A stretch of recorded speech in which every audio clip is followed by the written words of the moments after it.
नई Delhi railway station पर शनिवार रात मची भगदड़ में 18 लोगों की मौत हो गई है, जिसमें बिहार के 9 लोग भी शामिल हैं। इसमें से एक बिहार के सारण जिले की पूनम देवी भी है, जिनकी इस हादसे में जान चली गई।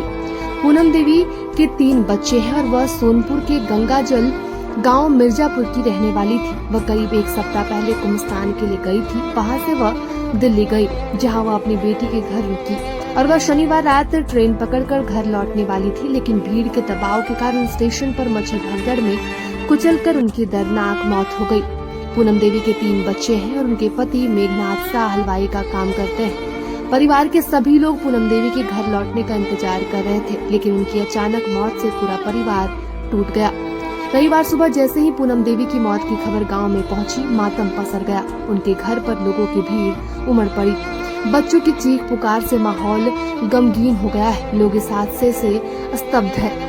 वहीं दिल्ली रेलवे स्टेशन पर शनिवार की रात मची भगदड़ में मौत का तांडव दिखा तो रेलवे भी अलर्ट मोड पर है। बिहार के रेलवे स्टेशनों को भी अलर्ट किया गया है। समस्तीपुर डिवीजन की हर मेजर स्टेशन अलर्ट मोड पर है। पार्सल बुकिंग पर रोक लगा दी गई है और दिल्ली में भगदड़ के कारण भागलपुर से खुलने वाली विक्रमशिला एक्सप्रेस को कैंसिल कर दिया गया।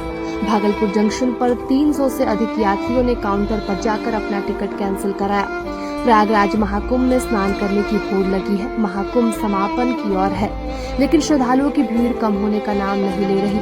विक्रमशिला एक्सप्रेस को रविवार को भी रद्द करना पड़ा।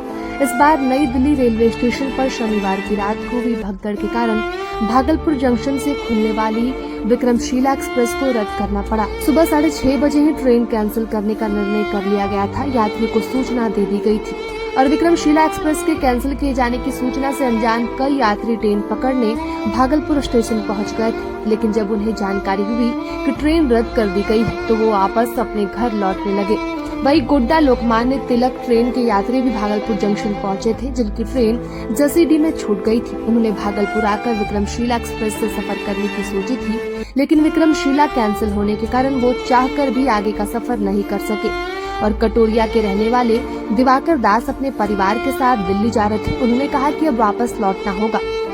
वही शनिवार देर रात मची भगदड़ के दौरान वहां मौजूद रहे कूलियों ने बताया कि उन्होंने हाथ गाड़ियों पर शवों को ढोया। हादसे में अब तक 18 लोगों की मौत हो चुकी है और 12 से अधिक घायल हुए हैं। स्टेशन पर कूली के रूप में काम करने वाले कृष्ण कुमार जोगी ने बताया कि जब प्रयागराज जाने वाली ट्रेन स्टेशन पर पहुंची तो भीड़ अचानक बढ़ गई।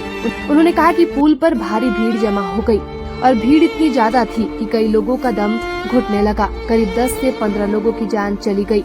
और कृष्ण कुमार जोगी ने कहा कि मैंने पूरी घटना अपनी आंखों से देखी। हमने प्लेटफॉर्म नंबर 14 और 15 से शवों को एम्बुलेंस तक पहुंचाया और इस भगदड़ के कारणों पर उत्तर रेलवे के मुख्य जनसंपर्क अधिकारी हिमांशु उपाध्याय ने कहा कि फुटओवर ब्रिज से प्लेटफॉर्म नंबर 14 और 15 की ओर उतरने समय कुछ लोग फिसल गए, अन्य लोगों के ऊपर गिर गए। और एक अन्य कूली बलराम ने हादसे के संबंध में कहा कि हमने शवों को उन्हीं हाथ गाड़ियों पर ढोया जिनका उपयोग हम सामान उठाने के लिए करते हैं। मैं 15 साल से कूली हूँ, लेकिन इतनी भारी भीड़ मैंने पहले कभी नहीं देखी। एक अन्य कूली ने बताया कि शनिवार रात करीब 9:30 बजे जब प्रयागराज जाने वाली ट्रेन स्टेशन पर पहुंची तो भीड़ अचानक बढ़ गई। उन्होंने कहा कि लोगों की चप्पलें, जूते और अन्य सामान बिखरा हुआ था। हमने कई बच्चों और बुजुर्गों को भीड़ से बाहर निकाला। अधिकारियों ने बताया कि कुंभ के कारण प्रयागराज जाने वाली ट्रेनों में चढ़ने के लिए प्लेटफॉर्म नंबर 14 और 15 पर यात्रियों की भारी भीड़ उमड़ पड़ी और रेलवे ने मृतकों के परिजनों को 10-10 लाख रुपए का मुआवजा देने का ऐलान किया है। रेलवे